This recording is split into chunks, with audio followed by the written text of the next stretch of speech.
Ahoj všetci! Dnes preskúmame top 20 úžasných detských leteckých vozidiel. Spoznajte lietadlá, vôtuľníky a ďalšie. Lietadlo má pevné krídla a výkonný motor, ktorý umožňuje lietadlu vzlietnúť a pohybovať sa vysokou rýchlosťou. Lietadlá sa využívajú na prepravu osôb a tovaru. Vôtuľník má rotujúce lopatky na vôchu, umožňujú vtulníku vzlietnúť a pristáť vertikálne. Vznáša sa na mieste a dosiahne ťažké oblasti. Horúci vzduch dvíha balón so sedačkou pre cestujúcich k nebesiam. Teplovzdušné balóny pohybujúce sa s vetrom ponúkajú vznášanie. Prúdové lietadlo má prúdové motory, čo mu umožňuje lietať veľmi rýchlo, často nadzvukovo.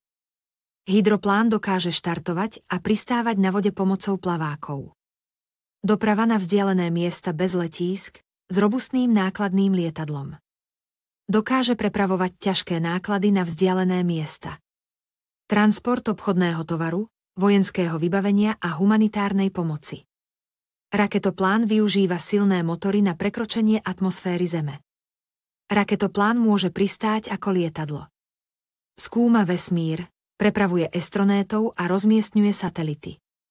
Paraglide ľahké krídlo umožňuje pilotovi plachtiť vzduchom pomocou vzdušných prúdov. Nepoháňa ho motor, využíva vietor. Dobrodružné športy a rekreačné lety. Záchranársky vôtuľník vybavený zdravotníckym vybavením a schopný rýchleho vzletu. Často sa využíva pri záchranných misiách v oblastiach. Záchrana ľudí. Hasičské ultraľahké lietadlo ľahké.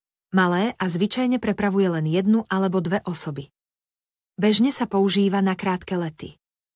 Rekreačné lietanie, letecký výcvik a prieskum. Stealth bombardér navrhnutý s jedinečným tvarom a stealth materiálmi, aby sa vyhol detekcii radarom. Má kapacitu pre modernú výzbroj a je nasadzované v konfliktoch. Lietajúce auto spojuje funkcie auta a lietadla. Jazdí cestami aj letí.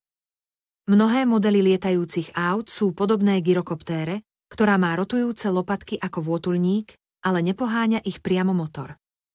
Motor sa používa len na dopredný pohon. Rekreačné lietanie hang glider ľahké kovové krídlo, ktoré umožňuje pilotovi plachtiť vzduchom pomocou prúdov vetra. Dobrodružné športy a rekreačné lietanie letecká ambulancia je vybavená špičkovým zdravotníckym vybavením, rýchlo prepraví pacientov do nemocníc.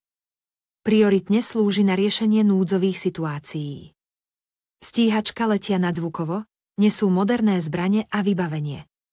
Je schopné vykonávať vzdušné bojové operácie a chrániť vzdušný priestor.